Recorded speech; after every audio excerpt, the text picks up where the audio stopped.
Buenas tardes, buenos días, depende del continente y de donde me veáis. Mini vídeo para explicar lo que no os habéis podido estar en las clases de última semana. Bien, en la última semana hemos visto cómo elaborar los documentos de diseño desde la última checklist, la checklist de cómo analizar una obra pictórica, ¿de acuerdo? En esta checklist vamos a ver los puntos más importantes, como hemos visto en los otros atributos o los otros formatos de obra de arte que damos en esta asignatura, que correspondería a la... primero vamos a ver la delimitación de cuál es la obra, ¿vale? A los pasos a grandes rasgos, que por eso estoy haciendo este vídeo, sería, primero vamos a, pues vemos la obra de arte, vamos a ver la época, las dimensiones, el movimiento artístico, el género, la ubicación, la datación, etc. Luego vamos a hablar de una lectura descriptiva de lo que es la época. Luego, el siguiente punto hablaremos de una lectura interpretativa, de cuál es el fundamento de la obra, qué quiere decir el autor bajo su mente, bajo su contexto como creador, esto lo hemos visto en clase, y luego vamos a ver, eso sería la descriptiva y luego la interpretativa. La descriptiva hemos dicho en clase que es aséptica, es decir, que nosotros no tenemos que explicar nada más que lo que pone ahí. Luego hemos explicado qué es la factura y dentro de la factura cuáles son las características más importantes. Hemos visto varios ejemplos en clase, que es una pincelada larga, corta, el toque, deshecha o bien acabada. Cuál es la textura de una obra de arte, es decir, si es pastosa, lívida, brillante, rugosa o mate. Cuál es la línea o cuáles son los contornos de esa obra de arte, la continuidad o no, el volumen, la ornamentación, la composición, etc. Luego dentro del modelado vamos a ver si los colores son suaves o no, cuáles son las técnicas de esfumato o bien los claroscuros.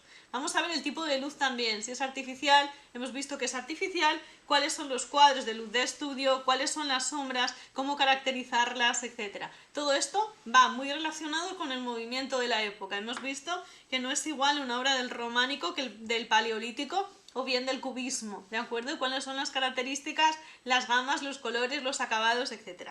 Si seguimos viendo otras perspectivas de la obra, vamos a hablar también de cuáles son la composición del cuadro, es decir, cuáles son las características fundamentales en cuanto a perspectivas caballera, lineal, isométrica, cubista, aérea, etc.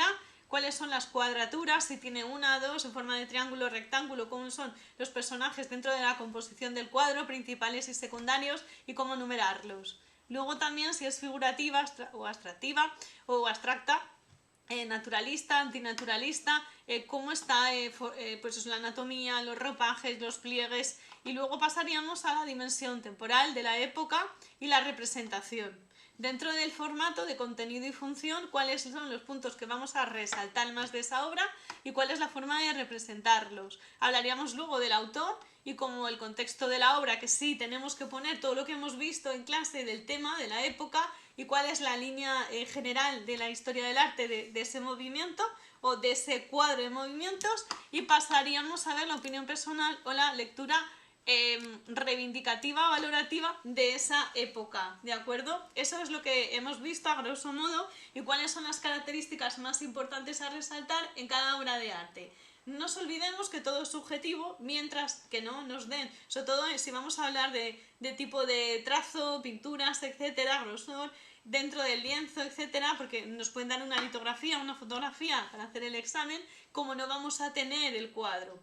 Nos podemos sustentar, nos podemos apoyar para este estudio en diferentes fotografías que vamos a encontrar en internet, en libros, etcétera, ¿de acuerdo? Pero todo es un poco subjetivo porque en este caso el día del examen, si os dan una fotografía o tal, pues tú puedes comentarlo, lo que tú creas desde la fotografía, si está color o no, ¿de acuerdo? Si te dejan el cuadro, tocarlo, verlo y a partir de ahí pues deducir qué es lo más importante de ese cuadro. Si no, bueno, pues todo, pero se trata, no nos olvidemos de una valoración de este tipo de exámenes, de fotografías, de cuadros, etcétera, donde se os va a puntuar por vuestra expresividad, por vuestra riqueza de vocabulario. Si estamos hablando de la jerga artística, la jerga de diseño, de cómo tenemos ese argot, estamos explicando que no podemos utilizar terminología coloquial.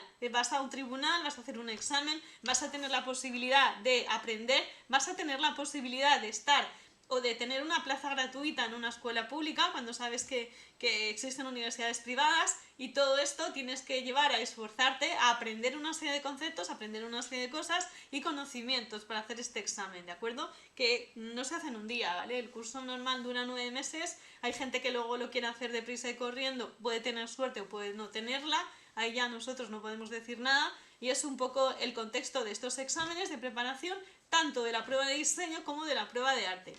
Espero que os haya aclarado dudas. Nos vemos la semana que viene. Chao. Adiós. Feliz fin de.